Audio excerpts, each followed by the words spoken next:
Hey there, comic collectors. As always, I'm Scott Harris King. Today I'm excited to bring to you an interview with an up and coming comic creator, Sophia Soapy Asbury. How up and coming is she? Actually, I think that her variant cover that she did for the new issue of my series, The Crimebusters, is her first published comic work. So I'm really excited to introduce you to her. I have an interview with her. I'll be showing it to you shortly. And I'm just really excited about this. As you know, right now, as I'm recording this, the Kickstarter for issue 4 of my series, The Crimebusters, is currently live. It's a series that I write and I draw and I self publish. And so I have it on Kickstarter right now.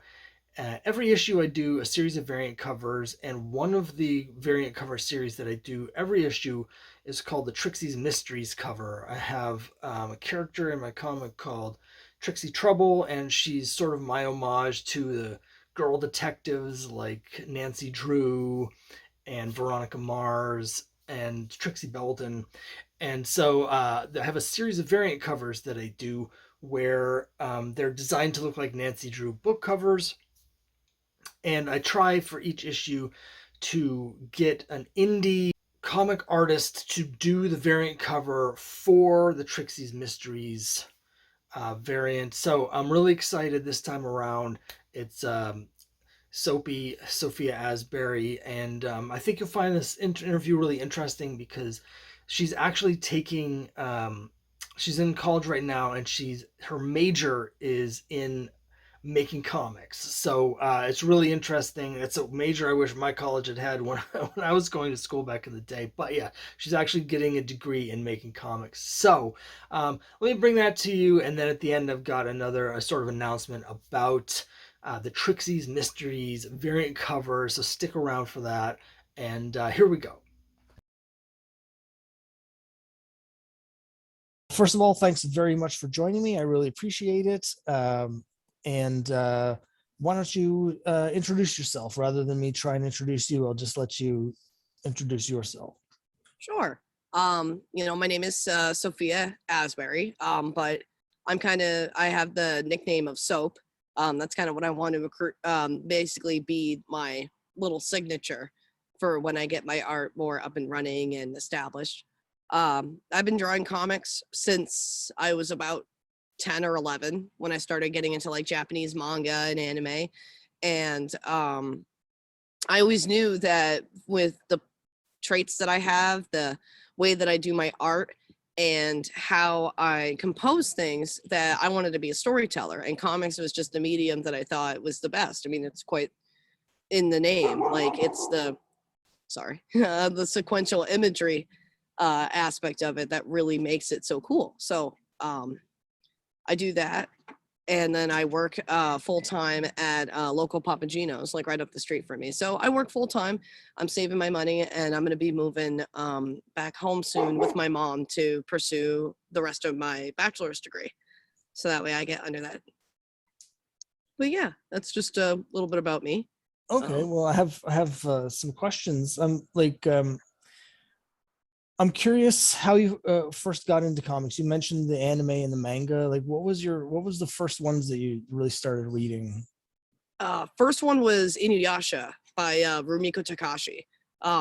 One of the only like female mangaka, the word for like Japanese comic artists. One of the only female ones that I gravitated towards. And I fell in love with it because it was super expressive, but it was also really tightly drawn, and her backgrounds were so just atmospheric. Like everything lent itself to the story to the point where I jumped in. And so I jumped into there, and they used to play the anime on late night Adult Swim right before I would go into high school. So as I was transitioning to high school, I got even further invested in it. And then it led me to other bodies of work, like her other stories, and then Naruto. What else was there? Blood Plus. And then it wasn't until I got into college that I really got into American novels like DC, Marvel, Batman, a few Spider-Man comics. But it really started with Inuyasha. That was like my main inspiration for wanting to become a comic book artist. Well, I think that's really interesting. I've talked before on my YouTube channel about one of the things that I think is so exciting about Kickstarter as a platform for comics creators is that it removes the gatekeepers, and you have this whole new wave of creators that are coming in that are not primarily inspired by American comics, like the old school American comics people, but a Yeah. whole new generation of people that are specifically being inspired by manga and anime. And so they're telling stories in different ways. And you get a lot of that on Kickstarter that you don't see at the comic store. If you go to the comic book shop and you see all the regular American comics being put out by, Marvel and DC and all the mainstream publishers, you're getting the same stuff. But it's really interesting to hear this, because this is what I've been seeing, but I haven't, my experience, of course, is very different starting reading American comics starting in 1984. And so, We like, I all have have a, experiences. Sorry. yeah, it's very exciting to see the people on Kickstarter that have these different influences. I remember watching Inuyasha on Adult Swim at the time. My wife actually got so into it, she moved to Japan Oh for a wow. year. So we've done a little. She has cosplayed as Inuyasha before when we've gone into conventions and stuff. Um, That's so cool to hear, because yeah, there's a lot of people out there who have connected specifically, excuse me, like the points you were making about a lot of people who are doing stuff in America but are heavily influenced by other cultures like Japan. And Inuyasha was always a connector one. That one was in the early 90s that it was released, I think. So, but then the graphic novel adaptation didn't come into America until like 96, 97. And that's how old I am. So, like 26 years ago. So, like, there's a whole demographic of people that are jumping into that because of Inuyasha. And that's cool to hear that your wife is really into it. Like, I love it too. Like, I've been to those conventions and seen people dressed up like yeah. that. It's cool. It's I won't get too in the weeds. There's the comic creator me, and then there's the comic collector. And like when I was a kid, going way back, I was very lucky that very specific here in Boston, just a couple cities in the US, Boston was one of them, where they had this block of anime from 3 o'clock to 4 o'clock, starting I think in 1980. And so we get Star Blazers, which was Space Battleship Yamato, and then after that was the series called Force 5, and it was five Yeah. different anime series. Every day of the week was a different series. And so I was, really early sort of influenced by those cartoons, but we couldn't get any of the manga here. Like there was there started to be some in the late 80s, but it was hard to find any of it. So um so following up now, you mentioned going back to school now, to get your degree and finish your degree. Now, am I correct that you study comic book like art and creating? So Absolutely. I'm curious about that. Yeah, so I go through the Institute of Art and Design at New England College, and that takes place in right about in the heart of Manchester and New Hampshire. And it's what led me to not continuing beforehand was because I had moved into this apartment. I was trying to do things full time. There was just a lot on my plate. And I knew that I wanted to still make my career in art, but I also realized that I can still practice and hone my craft while doing what I need to do in order to pay my bills. And then when I go back to school, I'll be able to finish up strong, like I know I can, and move forward and start making it so I don't have to do the full time job and I can start working in the profession that I want to work in. And yeah, so what I do there is there's actually a degree in comic illustration. They have a BA for comic arts, which is so refreshing because so many schools don't have that. It's either illustration, graphic arts, game design. Like I was debating taking my schooling to Florida because a friend of mine was convincing me because she has a really good college program down there. And what led me to not do that was because of the degree title that you can get. Like you can graduate with a bachelor's in comic arts. And how cool would that be to any industry that has a handle on anything comic related, like animation studios where you could be a storyboard artist. Like my goal as an artist is to be versatile, but my main love is comics. So like I actually just finished storyboarding a graphic novel with a character that I created, and it ended up being like 210 pages by the end of it. So it's a rather big project, and I'm looking at it going, I want to work on it, but it's so big. I also have to be like, but anyway, yeah, at school they taught us all sorts of different things, like from storyboard to we had a graphic novel writing, like script writing course that was really fantastic, and character art, concept art, and then they also throw in like narrative figure for when you're in your senior year, and then your senior year is about the development of a project that you end up pitching, going through Kickstarter for, or even getting self-published. So I'm going to walk back into school with a project already in hand, and it's a big project, but I think it'll get me somewhere. So yeah, that's great. I think it's really cool that they have that degree. When I was in college back in the 90s, that wasn't something that was available. I was an art minor, so I did study art, hoping to draw comics, although I don't mainstream comic style wasn't really at the time.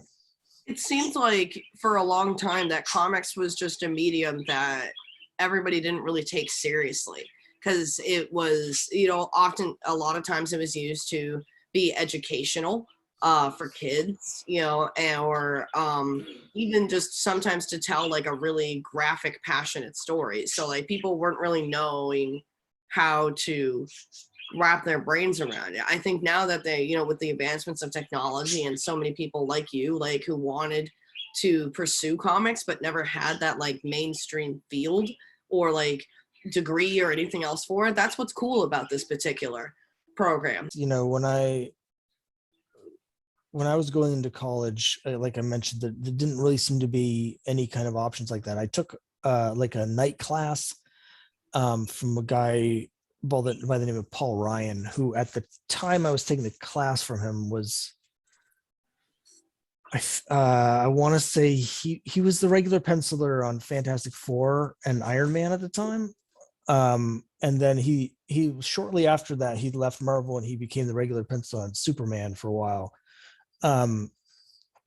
So I got to take classes on, comics and storytelling with him, but that was basically, that was a night class, at a night school that I would take in addition to regular school, because they weren't teaching any of this stuff, at the schools I was going to.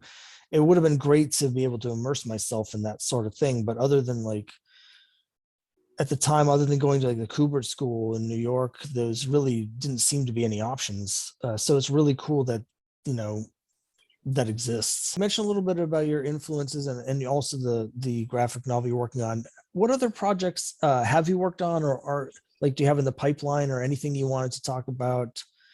Anything else you've done or are doing?